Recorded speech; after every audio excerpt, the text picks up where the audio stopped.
Le grand forum Fréquence Évasion. Les politiques s'expriment en toute liberté. Fréquence Évasion, le grand forum, c'est dans quelques instants. Dans quelques instants, le grand forum, nous serons en compagnie de Nathalie Arthaud, porte-parole de Lutte ouvrière. À tout de suite. Fréquence Évasion. Poussez vos coups de gueule en direct sur l'antenne. Composez le 09 79 35 29 60, le direct live de Fréquence Évasion. Vos messages seront diffusés chaque jour sur l'antenne. La crise, le pouvoir d'achat, le gouvernement et tout autre sujet d'actualité, c'est la libre antenne sur Fréquence Évasion 09 79 35 29 60. Coup d'un appel local est gratuit depuis une ligne internet. Fréquence Évasion. Nathalie Arthaud, bonjour et merci d'être avec nous. Bonjour. Alors, vous êtes porte-parole de Lutte ouvrière. Pour commencer, quel est votre sentiment sur l'élection de Donald Trump aux États-Unis ? Bien avant l'élection, nous avons toujours dit que les travailleurs américains n'avaient absolument rien à attendre de cette élection. Voilà, parce qu'ils avaient le choix entre la peste et le choléra. Donc, au final, écoutez, ils ont eu le choléra, la peste, voilà. Non, mais je crois que le vote pour Trump, ce milliardaire qui a fait une campagne vulgaire, démagogue, stupéfiante, je pense que c'est un vote d'abord et avant tout de rejet, de rejet du système, du rejet des élites dirigeantes. Oui, c'est fait un peu comme en France, c'est à peu près la même chose. Oui, bien sûr. Il y a bien sûr un fond de l'électorat, y compris aux États-Unis, qui est raciste, anti-immigré, qui se retrouve dans les diatribes de Trump contre l'avortement. Bon, ça c'est une réalité, mais le vote qu'il a réussi à capter dépasse cette frange-là. Elle manifeste de la colère, de la protestation contre ce chômage de masse, contre les bas salaires, la difficulté de vivre au quotidien pour des millions et des millions de salariés, de chômeurs aux États-Unis. Exactement, effectivement, comme en France. Et nous, ça nous conforte dans notre volonté de nous battre et de construire des partis ouvriers révolutionnaires, parce que justement, c'est tout le système qui est remis en cause par des millions de personnes, mais il faut le remettre en cause sur des bases saines, sur des bases de classe, sans se tromper, en se jetant dans les bras d'un démagogue. Alors, sur cette antenne, nous recevons des journalistes, des personnes actives. Exemple, Pierre Jovanovic, qui tient un blog et qui met en évidence un nombre croissant d'entreprises qui ferment, qui délocalisent et qui vient faire grossir le nombre de chômeurs. Comment réagissez-vous face à ce chômage et à cette montée de la précarité ? C'est une politique patronale. C'est une politique patronale de restructurer, de supprimer des emplois, de concentrer le travail sur une minorité pour aggraver l'exploitation et pour faire davantage de profit. C'est tout simple. Vous savez, on parle beaucoup des délocalisations, mais il y a aussi toutes ces suppressions d'emplois qui font qu'aujourd'hui, on se retrouve à faire le travail de 2 ou des fois de 3 dans les entreprises. C'est-à-dire qu'il y a une intensification du travail et c'est ça qui provoque aussi ce chômage de masse. Pas seulement les délocalisations, c'est de la politique, c'est une politique patronale qu'on rencontre absolument de partout, dans le privé, dans le public, et qu'il faut combattre, parce que justement, c'est bien ça qui est responsable du recul de la condition ouvrière. Les travailleurs doivent inverser le rapport de force avec le patronat et avec ceux qui dirigent aujourd'hui au gouvernement. Il faut qu'ils montrent leur force collective, qu'ils s'expriment, qu'ils disent il y en a marre d'être des éternels sacrifiés et qu'ils se battent collectivement, parce qu'il n'y a que ça qui nous permettra de nous faire respecter. Et c'est au travers de ces luttes que j'espère nous imposerons l'interdiction des licenciements, que nous imposerons des créations d'emplois de façon à ce qu'on se répartisse le travail dans les entreprises, avec chacun, bien sûr, un salaire digne, parce que c'est ça qui est à l'ordre du jour.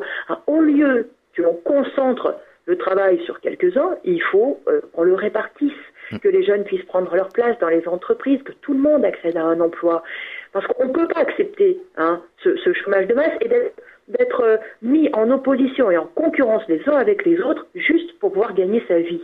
Alors justement, comment expliquer qu'une majorité de Français se désintéressent de la classe politique en général et pour autant rien ne se passe ou pas grand-chose? Pour quelles raisons à votre avis? Enfin, pas grand-chose. Vous savez, je ne suis pas d'accord avec ça. Parce que il y a des luttes, il y a des réactions collectives. Et vous savez, dans beaucoup d'entreprises, il y a des luttes. Les travailleurs ne se laissent pas faire. Ils essayent de réagir. Ce qui manque, c'est effectivement une lutte d'ensemble et une lutte où on met suffisamment de poids dans la balance pour se faire respecter. C'est ce qui manque. Mais moi, je suis convaincue que c'est la seule voie. Parce que on le voit bien, d'élection en élection, on peut changer les majorités, mais tous ces gens-là ne gouvernent pas du point de vue des travailleurs. Ils gouvernent toujours pour répondre aux besoins du grand patronat. Ils font la politique que les grands groupes industriels leur demandent. Et ça sera le cas de tous au pouvoir. Parce qu'ils aspirent tous à gouverner dans le cadre de ce système, en acceptant cette minorité qui domine l'économie, cette minorité capitaliste. Et c'est pour ça que je dis aux travailleurs, quand on est un salarié, un chômeur, un retraité des classes populaires, voter pour le Parti socialiste, la droite ou pour le Front national, c'est voter contre son camp, c'est voter contre ses intérêts. Et c'est finalement se préparer à être trompé et sacrifié. Voilà, il faut que les travailleurs, par en bas, collectivement, nous nous rassemblions derrière nos intérêts, notre programme, qui soit à l'opposé de tout ce que ces gens-là nous racontent sur la compétitivité, sur la flexibilité, sur la concurrence internationale. Donc, les travailleurs, ils se battent pour leurs besoins vitaux. Voilà, un emploi, un salaire, et il y a de l'argent pour cela. Alors, des responsables de certains mouvements nous disaient que les citoyens, les Français, ne savent pas se donner la main, s'unir finalement pour faire bloc. Alors, je ne parle pas de citoyens, moi je parle bien de travailleurs. Oui, les travailleurs, oui. Parce que, justement, les travailleurs, ils ont une position bien particulière dans la société. Ils produisent les richesses. Ce sont eux qui font les profits. Ce sont eux qui remplissent les coffres-forts de ces grands groupes capitalistes. Cela leur donne un pouvoir. Cela leur donne le pouvoir de dire, bah stop, on arrête. Nous, on n'accepte plus de travailler comme ça, comme des brutes, pour ne même pas pouvoir vivre dignement. Donc, les travailleurs, ils représentent une force, non seulement une force collective, mais une force sociale, parce que s'ils arrêtent de travailler, eh bien, c'est toute l'économie qui est bloquée. Voilà. Et la réalité, c'est que tous ces dirigeants, ils sont dépendants de notre volonté à nous de travailleurs. Alors oui, le problème, c'est de se réunir, c'est de lutter collectivement et c'est d'avoir conscience de nos intérêts, de ce que nous pouvons faire ensemble. Donc c'est pour cela que moi je ne parle pas de citoyens, je parle de travailleurs d'une classe sociale qui représente une force, qui a un rôle dans cette société et qui doit reprendre confiance dans ce qu'elle représente et qui peut être fière de ce qu'elle fait, parce qu'elle fait tout tourner dans la société et qui reprenne l'envie de se battre. Alors votre sentiment sur la vague migratoire? Eh bien, c'est un drame. Et je trouve que l'accueil de ces femmes et de ces hommes qui ont fui l'enfer est honteux et en France. Et honteux parce que le gouvernement, en réalité, ne veut pas accueillir comme il faudrait ces dizaines de milliers de femmes et d'hommes. La France fait partie des puissances impérialistes qui ont soutenu des dictatures, qui ont participé à l'armement de bandes, qui aujourd'hui se retournent contre nous. Donc ils ont une responsabilité écrasante. Voilà. Et je tiens à dire aux travailleurs, à tous ceux qui sont inquiets en se disant mais il y a déjà beaucoup de chômage, il manque de logements, le système de soins est saturé. Je tiens à leur dire que tout cela n'est pas lié à l'accueil des migrants. Tout ça est lié à une politique patronale et gouvernementale, consistant depuis des décennies à accaparer l'essentiel des richesses produites et à appauvrir le restant de la population. Donc moi je pense que c'est ce combat-là qu'il faut continuer, qu'il faut mener justement, qu'on ne mène plus, mais il n'y a aucune raison de montrer du doigt les migrants. Et au contraire, moi, je pense qu'il faudrait dire aux migrants, eh bien écoutez, soyez les bienvenus et soyez les bienvenus pour vous battre, y compris à nos côtés. Parce qu'en réalité, ceux qui sont responsables de votre sort, c'est ceux qui sont responsables ici aussi du chômage de masse, de cette misère. Alors aujourd'hui concrètement, comment pouvons-nous assurer un avenir et donner du travail à ces migrants alors que nous sommes en pleine régression économique? Dites-moi comment nous faisons pour verser 40 000 € à monsieur Tavares, le PDG de PSA. Pareil, 40 000 à peu près au PDG de Renault. 1 million par jour à madame Bettencourt parce que son capital est investi dans toute une myriade de grands groupes et elle ramasse comme ça 1 million par jour. Ça fait déjà pas mal. 1 million par jour. Comment faisons-nous en pleine crise? Eh bien, ces gens-là, ils trouvent de quoi, eux. Ils trouvent de quoi à effectivement grossir leur fortune. Et à s'offrir toute une série de sinécures à leur famille, à leur milieu. C'est ça la réalité dans notre société aujourd'hui. La crise, ce n'est pas pour tout le monde, vous savez. Cette crise, elle a été traversée par la grande bourgeoisie sans aucune difficulté. Eh bien moi, je dis c'est cet argent-là qui doit revenir aux travailleurs, aux plus pauvres, quelle que soit son histoire, son passé, d'où il vient. Voilà, tout simplement, à des femmes et des hommes qui n'ont pour vivre que leurs bras, leur cerveau à vendre. Voilà. Donc, vous voyez, en réalité, des richesses, il y en a, et puis on les voit s'étaler tous les jours. Écoutez, il suffit d'ouvrir son poste de télé pour voir les milliards et les milliards. Ah ouais, c'est vrai. Bon, donc, je sais bien, on nous dit on ne peut pas accueillir toute la misère du monde, on nous le répète, on nous le rabâche, etc., etc., mais la misère, elle se combat. Et encore une fois, ce n'est pas la misère pour tout le monde. Nathalie Arthaud, je vous propose de marquer un temps d'arrêt. On revient dans quelques instants.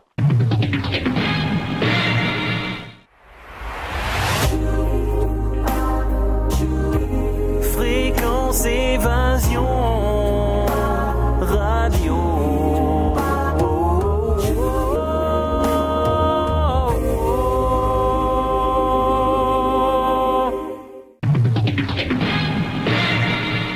Nous sommes de retour, c'est la deuxième partie du Grand Forum. Nous sommes toujours en compagnie de Nathalie Arthaud, porte-parole de Lutte ouvrière. Alors, la protection de l'environnement, les diverses pollutions de notre ciel, de nos océans, de nos rivières, la malbouffe, la protection animale, ce sont des sujets qui vous préoccupent? Non, mais une société qui ne permet même pas à ses travailleurs, à ses ouvriers, d'avoir une vie digne, un avenir, je ne pense pas qu'elle puisse se préoccuper de l'écologie, de ne pas détériorer la planète. Ça va de pair. Ça va de pair. Moi, je pense que tant que cette économie, elle est aux mains de gens qui ne durent que par le profit, que par l'accumulation éhontée, que par cette concurrence folle, cette accumulation aveugle, on ne pourra pas résoudre ces problèmes-là. Il faut que les travailleurs, justement, se fassent respecter. Et moi, j'espère même que, et je pense que c'est leur perspective, il faut qu'ils contestent le pouvoir de ces gens-là et qu'ils les renversent. Et qu'il faut qu'à la place de cette minorité qui gouverne le monde et qui paye sur toute la politique, eh bien, il faut que les travailleurs s'érigent en classe dirigeante, qui prennent le pouvoir étatique, qui les exproprient la bourgeoisie, tous ces grands groupes qui font l'économie, et que collectivement, nous décidions de comment nous les organisons, ces groupes-là. Qu'est-ce qu'on produit, en quelle quantité, où, avec combien de salariés, pour répondre à quels besoins de la population. Et là, oui, bien sûr que nous prendrions en compte ce qui est bon pour préserver la planète, bien sûr, et on pourrait. Parce que justement, le but, ça ne serait pas seulement d'accumuler des profits, ce serait d'abord et avant tout de satisfaire les besoins de l'humanité, y compris sur le long terme, y compris l'avenir de l'humanité. Alors, que pensez-vous des Français qui réclament la démocratie directe, à l'image de la Suisse? Certains voudraient faire mieux que la Suisse et veulent reprendre le pouvoir. C'est une solution que vous encouragez, je suppose. Pour moi, la démocratie directe, c'est lorsque, collectivement, nous, les travailleurs, nous aurons la main sur les grands groupes, sur les grandes entreprises. Parce que là, il faut discuter de où est le pouvoir aujourd'hui. Oui. Vous savez, quand on est un jeune là, qui cherche du travail, on a cette conscience-là que notre vie, elle dépend du patron, de ceux qui sont susceptibles de nous embaucher, et que toute notre vie, elle dépend de ça. Donc, en réalité, le véritable pouvoir qui s'impose sur nos vies, à nous,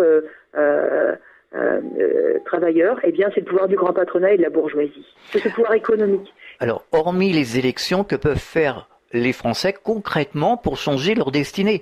Parce qu'on voit bien qu'il y a des mouvements, ça bouge, mais on arrive toujours dans une impasse. On a l'impression que le gouvernement, enfin c'est pas une impression, parle toujours tu m'intéresses, quoi. Ils en ont rien à faire. Donc concrètement aujourd'hui, qu'est-ce qu'il faut faire? Parce que c'est vrai, on en parle très souvent avec d'autres intervenants, mais bon, pour autant, on est toujours dans la même situation. Il faut être conscient qu'une élection ne permet pas de changer notre sort, à nous travailleurs et exploités.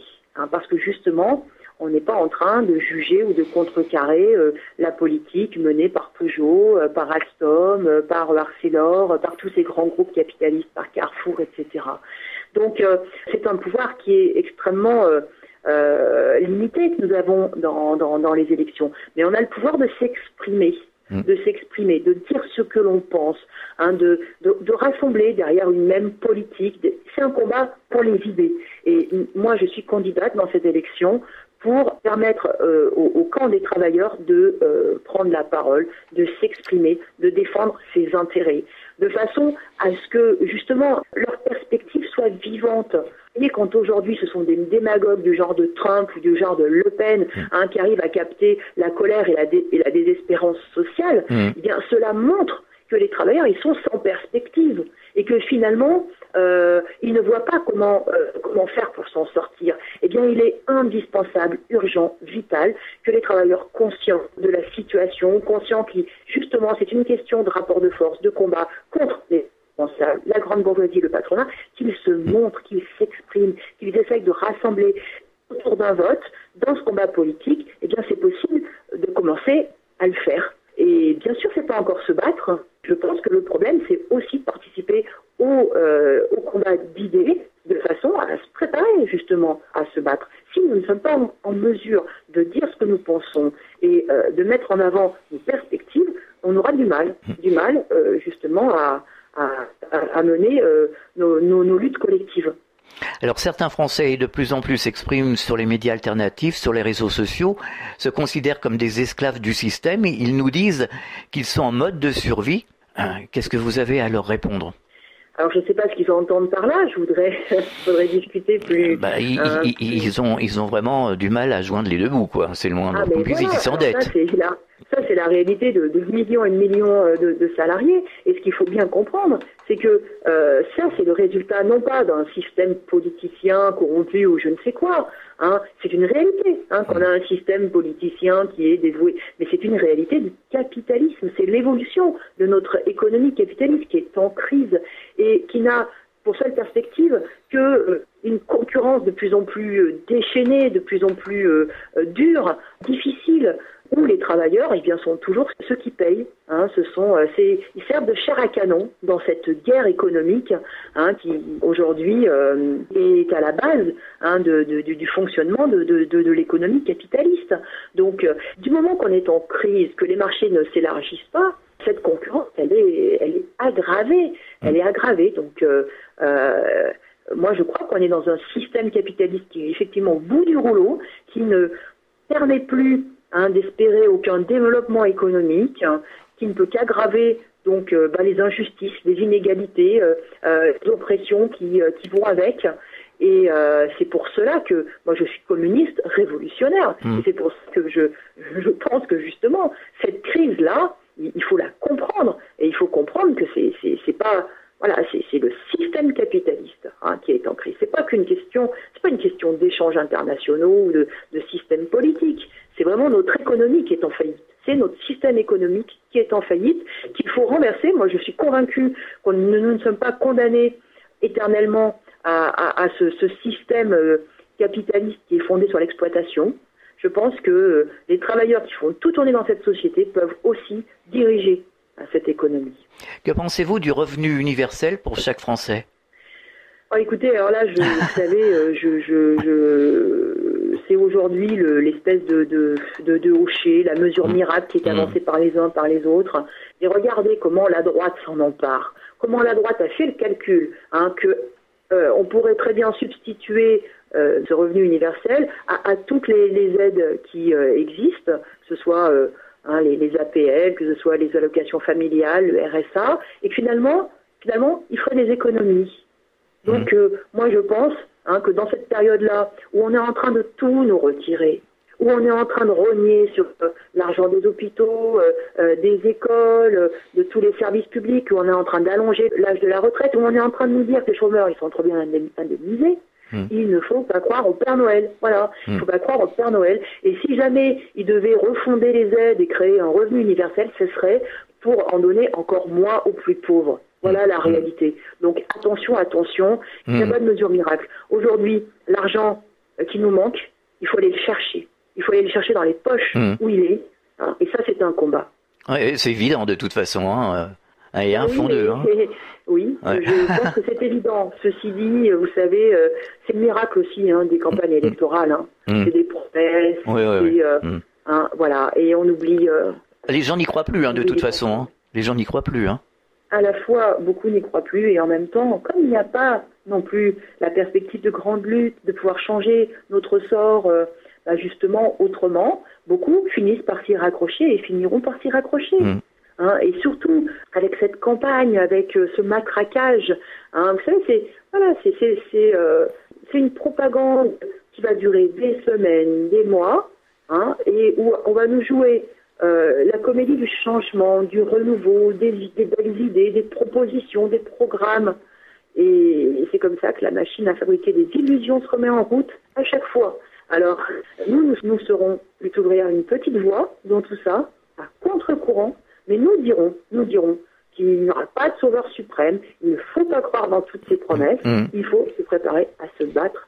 Alors aujourd'hui, ne serait-il pas urgent de mettre les valeurs spirituelles universelles au centre du débat pour prétendre à un véritable changement durable? Sans prise de conscience, les combats à venir seront voués à l'échec. Ou on sera toujours en train de se bagarrer, quoi. Ah oui, moi je pense que de toute façon que, vous savez, on vit dans une société d'exploitation. Et quand on fait partie de la classe des exploités, eh bien oui, voilà, il faut se battre. Et il faudra se battre tant qu'on n'aura pas réussi à renforcer justement cette société de classe. C'est la réalité. Et regardez comment, y compris ce que beaucoup de travailleurs croyaient acquis au travers des luttes, que ce soit la réduction du temps de travail, les congés payés, le code du travail, un certain nombre de droits collectifs. Regardez comment ils sont repris aujourd'hui. Parce que justement, le patronat, lui, il n'abandonne jamais la lutte. Dès qu'il pense qu'il est possible d'avancer, faire avancer ses intérêts, eh bien, il y va. Eh bien, nous, les travailleurs, il faut être conscients de cela. Oui, il faut renouer avec les luttes collectives, renouer avec l'histoire du mouvement ouvrier. Je vous ai entendu parler tout à l'heure des nuits de... Et il y a un capital politique du côté de la classe ouvrière, du côté des idées communistes, du côté des idées révolutionnaires. Ce capital politique, il faut l'utiliser. Il faut en tirer les leçons, il faut en tirer le maximum que l'on peut. Il y a eu des expériences. La classe ouvrière, elle a fait ses preuves dans de nombreuses luttes. Donc, nous disons, c'est avec les travailleurs, avec les exploités, ceux qui ont intérêt à ce que la société change, que nous la changerons. Est-ce que vous ne pensez pas qu'aujourd'hui, il y a un manque de solidarité entre les individus? Par exemple, en 68, tout le monde a débrayé. Il y avait des grèves partout, dans toutes les corporations. Aujourd'hui, chacun mène son combat dans son coin. Est-ce que vous ne pensez pas aussi qu'il y a un manque de solidarité des individus pour réussir? Mais de toute façon, on est dans une société, dans une économie qui pousse au chacun pour soi, qui rend la situation difficile, qui divise les salariés, qui les oppose les uns aux autres. Donc cette recherche-là de la solidarité ouvrière, elle est difficile, d'autant plus que les partis d'ailleurs qui la mettaient en avant et qui essayaient de l'organiser il y a quelques décennies de cela, je pense au Parti communiste et bien avant au Parti socialiste, ont pris le contre-pied de tout ça. Ils se sont mis avec les défenseurs de ce système. Donc, si vous voulez, tout ça c'est à reconstruire. Ouais. Tout ça c'est à reconstruire, mais moi je suis convaincue que ça revient très très vite parce que vous savez, de toute façon il n'y aura pas le choix. Voilà. Seul on ne peut rien, mais ensemble les travailleurs peuvent beaucoup de choses. Alors, si vous aviez un message adressé aux auditeurs, Nathalie Arthaud, ça serait lequel? Les salaires sont trop bas, il faut les augmenter. Ce chômage, il est devenu insupportable pour toute la société. Il faut l'éradiquer en interdisant les licenciements, en répartissant le travail entre tous, avec un salaire digne pour tous, entier pour tous. Il faut avoir le contrôle sur l'argent qu'il y a dans les grandes entreprises et qu'on ne soit pas soumis à ce patronat qui est menteur et qui fait du chantage permanent. Donc ça va dépendre. ce sont les intérêts des travailleurs, et cela dépend des luttes collectives et du rapport de force qu'ils réussiront à imposer. Mais voilà nos intérêts. Ce sont des intérêts de classe, ce sont des intérêts ouvriers. C'est une lutte que nous avons à mener collectivement, mais au moins affirmer cette politique-là et du même coup rejeter tous ces politiciens qui au service de la bourgeoisie, rejeter tous ces démagogues qui font croire qu'ils sont amis du peuple représenter votre propre camp et préparez-vous à vous battre. Alors on peut vous retrouver sur le site de Lutte ouvrière. Vous pouvez nous donner l'adresse ? C'est lutte-ouvrière.org. Voilà. Puis il y a un Facebook. Un Facebook aussi, une page Facebook. Et Lutte ouvrière. D'accord. Merci Nathalie Arthaud et bon courage pour la suite. Merci. À très bientôt. Au revoir. Fréquence Évasion.